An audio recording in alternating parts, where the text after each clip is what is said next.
আমাদের সাথে তালবাহানা করবে। আমরা সেই সুযোগ আর তাদেরকে দিতে চাই না, চাই না। ওসমান হাদি আপনাদেরকে একটা ওসিয়াত করে গেছেন যে ভাইরা, আমাকে যদি মেরে ফেলা হয় আমার হত্যার বিচারটা নিশ্চিত করিলেন ঠিক কিনা? আমরা কি ওসমান হাদি ভাইয়ের হত্যার বিচার নিশ্চিত করে ছাড়বো? ইনশাআল্লাহ। যতক্ষণ পর্যন্ত এই বিচার নিশ্চিত না হবে, যতক্ষণ পর্যন্ত এই মাইক থেকে আপনাদের প্রতি পরবর্তী নির্দেশনা না আসবে, ততক্ষণ পর্যন্ত এইখান থেকে যাওয়া যাবে না, যাবে না, যাবে না।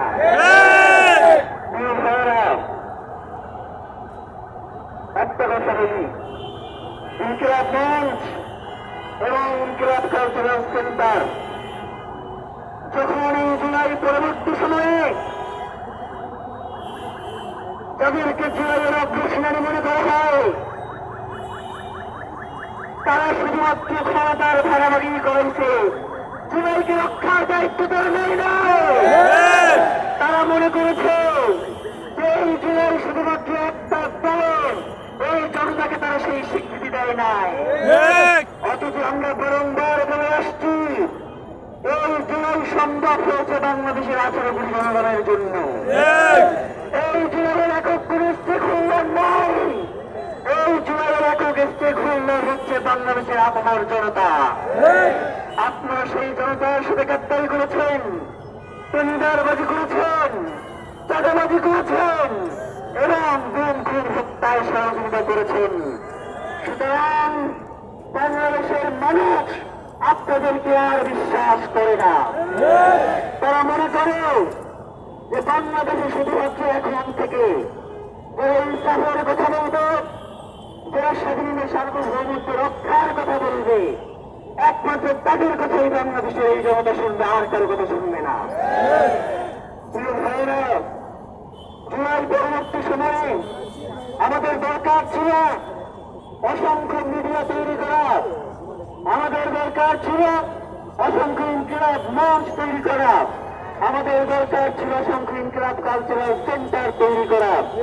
জুলাই পরবর্তী সময়ে ইনকিলাব কালচারাল সেন্টার ছাড়া আর কোন সেন্টার তৈরি হয়েছে কিনা আমি আপনাদের কাছে জানতে চাই। ভাইরা, যারা লড়াই বুঝে না, যারা বাংলাদেশের স্বাধীনতা সার্বভৌমত্বের কোন বিষয়টা হুমকি, যারা উপলব্ধি করতে পারে না, তারা আপনাকে, আপনার বংশধরকে তারা জুলাইকে কিভাবে রক্ষা করবে আমরা জানতে চাই। প্রিয় ভাইয়েরা, আজকে এখানে আমরা বারংবার বক্তব্য দিব, ব্যাপারটা এমন নয়। আমরা এখানে বক্তব্য দিতে আসি নাই। যত বক্তব্য দেওয়ার শহীদ ওসমান হাদি দিয়ে গেছে, আমাদের নতুন করে আর কোন বক্তব্য নাই। শহীদ ওসমান হাদি দিয়ে গেছেন, ইনসাফের জন্য আমাদের লড়াইটা কেমন হবে, সুতরাং আমাদের সেই লড়াইটা সামনে চালিয়ে যাওয়ার জন্য সেই পথ অনুসরণ করতে হবে। শহীদ ওসমান হাদি বলে গিয়েছেন বাংলাদেশের স্বাধীনতা সার্বভৌমত্বের শত্রু কারা, সুতরাং আমাদের সেই শত্রুদের বিরুদ্ধে লড়াই চালিয়ে যেতে হবে।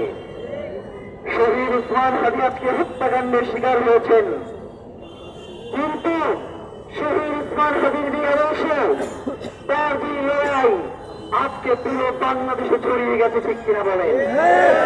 প্রিয় ভাইয়েরা, যতক্ষণ পর্যন্ত কোন মোবাইল টোবাইল হিসাবে কোনো কাজ হবে না, হবে মোবাইলে যদি কেউ বলে যে আমরা তোমাদের দাবি মাইনে নিলাম, তোমরা উঠে যাও, আপনারা উঠে যাবেন?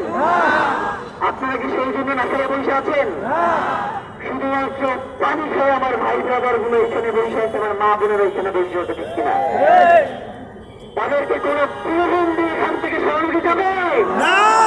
তারা কোন প্রয়োজনের আশায় এখানে আসে নাই। তারা শুধুমাত্র এক এবং একমাত্র দাবি নিয়ে এসেছে, সেটা হচ্ছে শহীদ ওসমান হাদির হত্যাকারীদের বিচার নিশ্চিত করা। বিচার নিশ্চিত না করে ওই শহীদ হাদি চত্বর ছেড়ে আমরা কোথাও যাব না, যতক্ষণ পর্যন্ত না এখান থেকে ঘোষণা আসে যে শহীদ ওসমান হাদির হত্যাকারী গ্রেফতার হয়েছে, অথবা দিল্লি তার খুনিদের ফেরত দিতে আমাদের বাংলাদেশকে সহযোগিতা করবেন, এই মর্মে আশ্বস্ত করেছেন। ততক্ষণ পর্যন্ত আমরা এখান থেকে যাব না যাব না যাব না। আমি দেখেছি শহীদ ইসমাইল হাদির সন্তানের বয়স 10 মাস। আমি এখানে 6 মাসের কম বাচ্চাদেরকে নিয়ে তাদের মাদের আসতে দেখেছি। তারা এখানে এসেছেন আপনাদের কোনো আত্মহীন নয়, তারা এখানে কোনো আপোষহীনতার জন্য এখানে আসে নাই, তারা এখানে কোনো আপোষ করবার জন্য আসে নাই। তারা শুধুমাত্র এসেছে তার সন্তানকে শহীদ হাদির মতো গড়ে তোলার জন্য এখানে এসেছে। তারা মনে করে যে শহীদ ইসমাইল হাদি হচ্ছে বাংলাদেশের কণ্ঠস্বর, শহীদ ইসমাইল হাদি একমাত্র জুলাই যোদ্ধার প্রাণ। তারা এই জন্য এখানে এসেছে। সুতরাং এখান থেকে নির্দেশনা না পাওয়া পর্যন্ত বাংলাদেশের জনগণ এই রাজপথ ছেড়ে যাবে না। আমাদেরকে বিভিন্ন জায়গা থেকে ফোন করে জানিয়েছে যে বাংলাদেশের প্রত্যেকটা জেলা উপজেলা থেকে তারা রওনা দিয়েছেন। জনগণের ময়দানে যেমন বাংলাদেশের প্রত্যেকটা প্রত্যন্ত অঞ্চল থেকে মানুষের সমাগম এসে থাকায় তারা আমাদেরকে জানিয়েছে যে হত্যাকারীদের বিচারের জন্য তারা রাজপথে চলে আসতেছে।